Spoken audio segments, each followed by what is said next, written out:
Oh, damn it. I accidentally stopped the music. Anyway, thank you. This is the Wasp Report. Here, pretending like we have production value when we don't. I am your host, The Wasp. You can find me at The Wasp Report on Twitter handle. You can also email me at thewaspreport@gmail.com or visit my website, thewasp.com, where you can listen to and sign on to my mailing list and get notifications for things. And today with me is my good friend and guest, Ann Cap Kitty, who is a who is a YouTuber. And Ann Cap Kitty, could you tell the audience where we can listen to your stuff here? Well, you can find me at Marianne Ann Cap Kitty on YouTube. I also go by Ann Cappy Kitty on Twitter, and Capistani Cat on wrongthink.net, and I'm also on Gab at Ann Cappy Kitty. All right, nice. It's really great to finally have you on the show, Ann Cap Kitty. Pleasure. So we were kind of like talking before we you came on, just kind of like about like what's going on like with your family life. Yeah, I have my dad who he can't see very well, and we go on daily walks outside. I help him be mobile because on his own he's not very mobile. And well, I'm mostly the one who takes care of him. My mom helps out too, but she has her 2 jobs, but I'm pretty much taking care of him. That is until I manage to, well, I'll figure out a schedule when I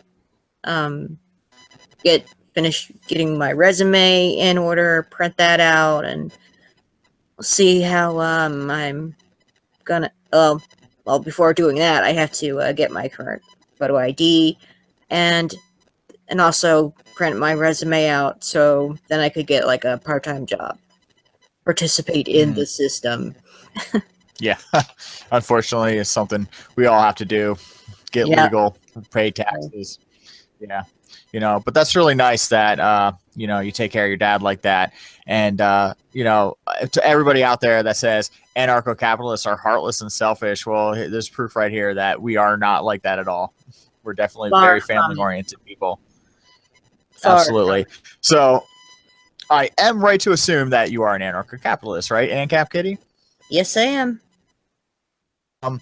What I gotta ask, what inspired you, or what was the thing that triggered you to become and consider yourself an anarcho-capitalist? Was it like a gradient? Was it like something that you kind of like built upon, or was it just like one day you just snapped and you're like, that's it, the government, it's useless? Well, before I even discovered the anarcho-capitalist principles and about like advocating for like a free market and no government oppression, I sort of already knew. I already knew that that there was like corruption, like how corrupt the school system is, and psychological warfare being used within school systems, and then I discovered George Carlin's stand-up and was listening to him, and it was like, he's so George Carlin. Yeah, George Carlin is just absolutely one of the funniest comedians ever. I love the bit where he's like, well, the government is a club and you're not in it. Yeah, that's so true. And another very true thing that he said that's clever and makes sense when since the corporate media and how they pretty much like to stick to their own narrative, and they don't like it at all when anyone questions their narrative. When Carlin says, they call it the American dream because you have to be asleep to believe in it.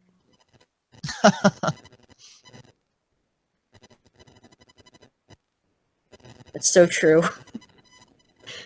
Yeah, absolutely, and it seems like the more we seem to be losing our purchasing power every day, the harder and harder it is. I mean, I feel like it used to be that a pizza delivery driver could more easily raise his own family than I can with a steady job. Yeah, it's backwards. Mm-hmm. So let's pick up from there. So you were listening to George Carlin, it gave you some ideas, and then what happened? Well, George Carlin, and there was like some other YouTube videos. Eventually, I discovered about Larkin Rose. It was through someone else's YouTube video about him,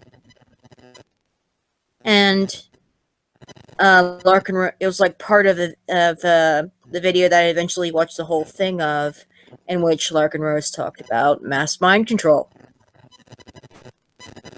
Like, tell a lie, tell it to as many people at once, and keep telling it until people just believe it as common knowledge. It's like what everybody knows, and how can you question like the people that are perpetuated by the belief? It's like everyone else believes it, so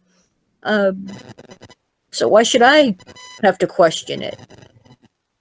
And where he goes over the two scenarios about the tribe of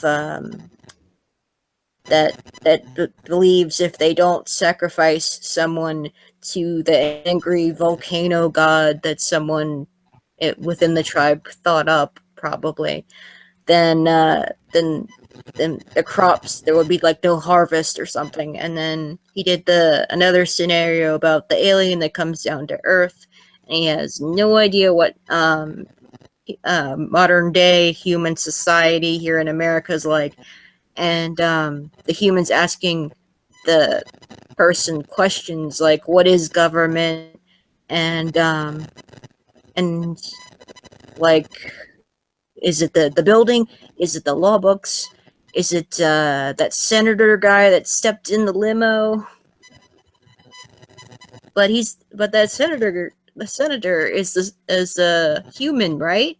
He's the same species. I don't get it. You know, like that. It was a very good video.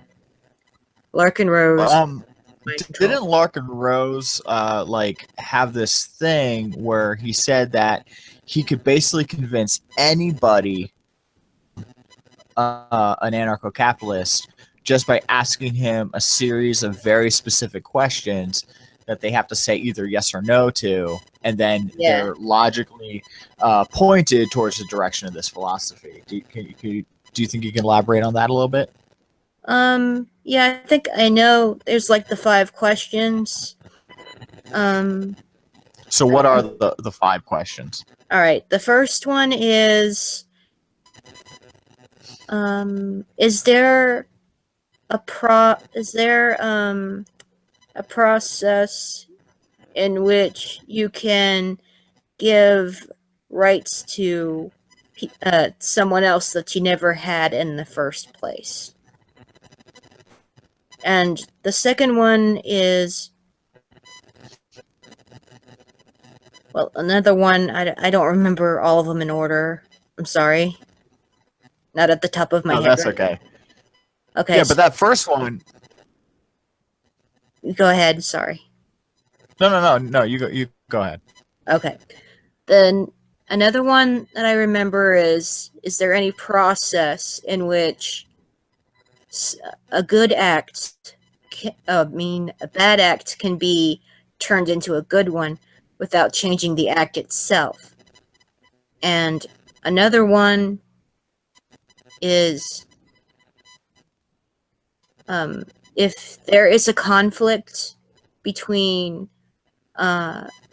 obeying the commands of authority and something, when there's like a conflict between a person's moral code and the commands of an authority figure in government, is that person obligated to do something he or she views as personally immoral and wrong to, quote, obey the law. Yeah.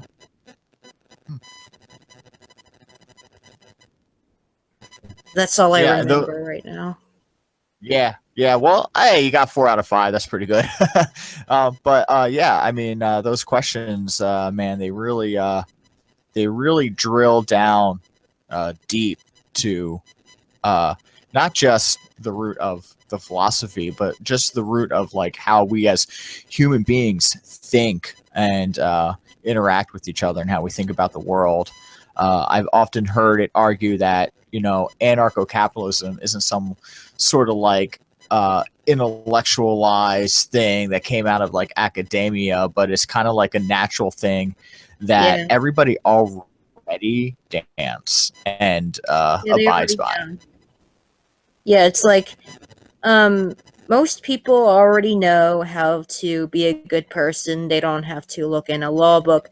They don't have to ask a lawyer or a judge or turn to a cop or a bureaucrat to know what is right and what is wrong, like what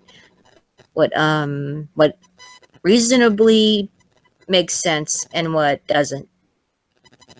It's and a natural thing. And people naturally know when they're doing something wrong too. Yeah. I mean, even if most. they're yeah, no, I would say even everybody, even sociopaths know when they're doing something wrong. They definitely know, because you know, even if it's something that they are legally allowed to do, or even something that they're entitled to do, right? Right. If somebody criticizes them for it, they'll get very defensive. They'll get super defensive, you know?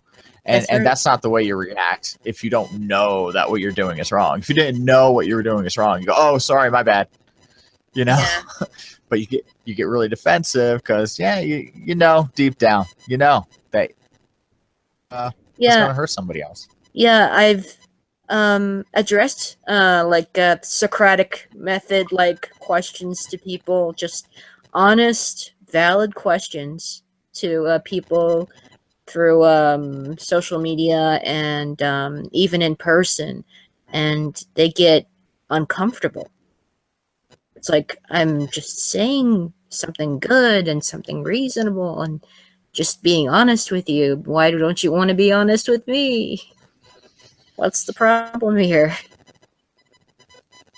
Yeah, it's interesting. So how does that go when you do that, like in person, like with people in your personal life? Like how, you know, does that go well? Not really. I know there was a time in my board gaming group where I don't force it. I don't force political discussion, and it rarely occurs. But there was like, I think it was just talking about last year's elections, and they were just talking about the left versus right, and something about dividing. And I think I said something like, as long as the people on their sides remain divided, then there will never be a real solution to human problems. I think I said something along those lines, and I got no response. None. It was just a moment of silence. Yeah, and you know, it's funny. It's always the best to bring up or try to talk about politics in these sort of like board game situation, or like a Magic the Gathering type, you know, get together. Because I I played Magic cards a little bit, so I'd show up to like a not a tournament, but like a draft, where you get the cards and you have to make a deck on the spot. And Yeah, and the thing is that I sort of know about Magic the Gathering. I've seen people play it. Like there's tournaments over at this board game shop that my mom and I go to see our friends on Friday evenings. yeah, I mean, I went to one, and there's this one guy there that was like very obviously a dude, right, and transitioning very poorly. For people out there that know what that means, and that's tough. When you have like that sort of like gender dysphoria, and you have to transition. It's kind of like going through that awkward stage of puberty all over again, and it is mad awkward. But like I'm just like sitting there like trying to like have a conversation with this guy, and I have to bite my tongue with everything he says, because I just know that if I'm honest about my politics, that he's going to get triggered and freak the fuck out, and then I'm going to get kicked out of this I'm going to get kicked out of this draft, and be banned from the Magic the Gathering community. Right, because I accidentally, because I was a little cheeky with this guy that is, has a condition. But what I was going to say about that is that in these situations, they bring up political topics, and they don't even know that they're doing it. Know that they're talking about politics. Like they might start saying something like, I can't afford health insurance. I don't have health insurance. Health insurance should just be free, like it is in Canada, and they won't even realize that that's a political discussion. Yeah, it's subconscious thinking. Yeah, and I'm just like sitting there, like biting my tongue, like I can't talk about it. So anyway, so you listened to a bunch of Larkin Rose and got a lot of his videos down, and was that like basically it for you? Was there any sort of like other moment in your life that acted as a sort of catalyst towards this line of thinking? Well, I've listened to a lot of Larkin Rose, and some I've saved on MP3 again and again and again. And then I checked out more people along the way, like just looking around and like just looking at what else is like related, other ANCAP related videos, and then I discovered Mr. Dapperton. I've discovered Shane Killian. Oh, Shane Killian. Oh yeah, he's definitely one of my favorites. Yeah. Yeah, I like his how to debate for statism. And one of his best videos is his videos about first principles. In depth, reasonable explanation on where, like, it's like one of the best explanations for not self-ownership, self-ownership and the non-aggression. Yes, it's basically an ontological breakdown of the non-aggression principle, beginning with principle number one being the law of non-contradiction, that a thing cannot be itself and not itself at the same time. And like it's amazing how he goes from that simple concept and can then infer something as complicated as the non-aggression principle. Yeah. So that, and he does it very well. Yeah, and I think that was the one. That video was the thing that made me go from being a sort of like big L libertarian, where I was like, let's legalize weed, guys, to just a full-on anarcho-capitalist, like no mercy. Yeah. That was the video that triggered me, I gotta say. So I think that's cool that we both got that from the same video. Mm-hmm. Awesome. So I understand that you used to be like a small business owner. Is that correct? Yeah. I had my own bookstore business. Well, it was. So how did you? Yeah, go Well, ahead. So how'd you get like started with that, and then what eventually ended up happening with it? well, first it was my parents' first thought of the business.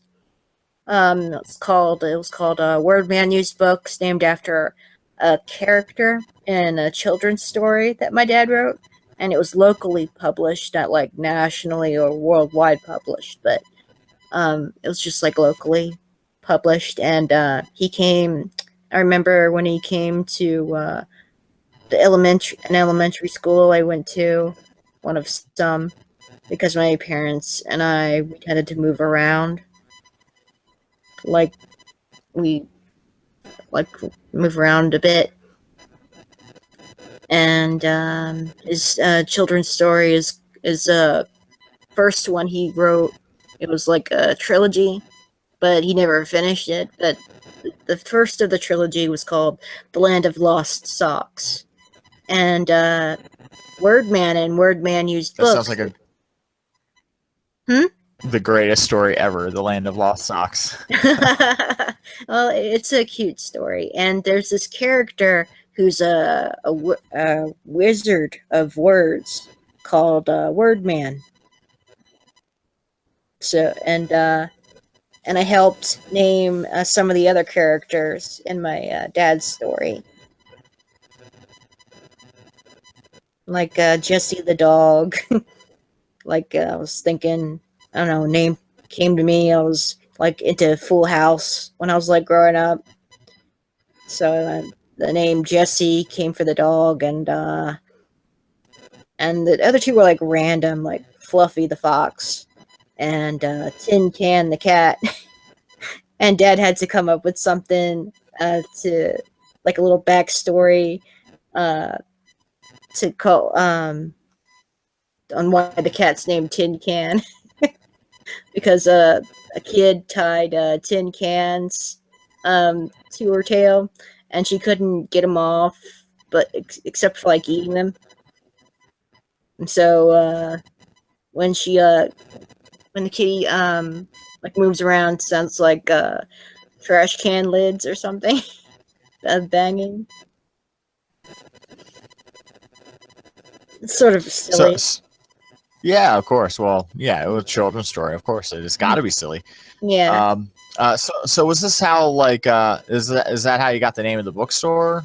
Yeah, Or after the character Wordman. man, yeah. Um, And so the okay. business started in 1992, and I Uh, took over the business in the summer of 2002, soon after I graduated high school. And I've worked there and I worked at this building in a marketplace for 14, 15 years. wow, that's a long time. Yeah. Yep, really long time. So what was it like working in the bookstore? It was pretty cool. I was pretty much the only person working there, so it was a lot to do. Inventory, keeping the place clean, paying rent. Well, my parents sort of helped me out on that because there were times when it was like really struggling, like really slow. And gradual customer base, being my own boss. um, like, and reading, in between customers and greeting customers and getting to know them a little bit, like what kind of books they like and what kind of authors they like. And I also sold some other things too, like other than just books, paperbacks and hardbacks. I also sold books on audio cassette and CD, and I sold some DVDs and some old video games and some board games. That absolutely sounds like the coolest store ever. Yeah, and Like I wish I I also sold some stuff outside too, like plants and garden statues. Really? Wow. Yeah, I wish that store was like in my town. Like that would be my favorite store to go to. yeah. The only thing you were missing was a barista. The what? Barista is a person that makes coffee. Oh yeah, yeah. Well, there were like some events in which we showed like we had like movie nights, and we had like free popcorn. Like we provided the Sweet. popcorn. Yeah, so that was like for a while, but Yeah. yeah. So what eventually ended up happening with the business? Well, there were multiple reasons why I had to close the store down, partially due to weather conditions. I think it was like a really hot summer, and almost nobody showed up, and there was some. My mom had to get like a new car, and eventually IRS like audited her, like put a tax lien on for over income tax. And someone in her family just got audited and took a while for my dad to figure out who it was. And he figured that she ratted us out or something because she was in trouble. Mm. Yeah. And it was like financial problems, and we just could not afford to keep the business running. Yeah, that really sucks because it really sounds like you had like a really charming business there that probably was added a lot to the culture of Yeah. your community. Yeah. The mission statement was not like I wasn't into buying a Canaan island, you know. It Yeah, was for someone to be able to afford books to build their home libraries from. yeah, that's really awesome. Yeah. I mean, I just feel like it kind of like sucks in our day and age where when you walk down the street and there's no hardware store. There's a big giant box store. There's no local grocery store. It's a big giant box store, and Mm, everything's like you go into like Barnes and Nobles and they don't have anything interesting there. You know what I mean? And it's just like all like cookie cutter franchises and yeah. unique and eccentric people that add to our communities and that add to our culture, that actually are the ones that create our culture. All that stuff that is in the Walmarts and the Home Depots and the Barnes and Nobles wouldn't be there if it wasn't for entrepreneurial type people to start making things. You It's know what I true. mean? Yep. Just think it's absolutely despicable that doesn't the IRS have anything better to do than to go after a used bookstore? Like really? Well, Like what? to go after my parents, and you know, What is gained? What is? I don't understand. Like what status think is gained yeah, from like do they from? vote I for mean, the IRS? Do they vote for the IRS? yeah. I mean, are we better off? I mean, man, that I was just talking to Bob the other day, and thank God that used bookstore down the street got shut down. What a den of lying, cheating tax evaders that was. That was good thing they're not in our neighborhood anymore. Holy shit, they're really bringing the place down. But, Yeah, no, nobody talks like that. It's absolutely ridiculous. yeah, it is. It really is.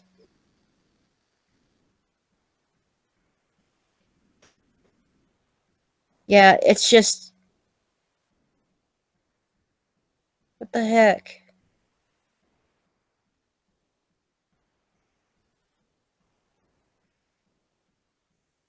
What happened?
Hey, you still there?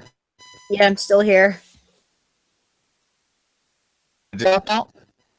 Huh?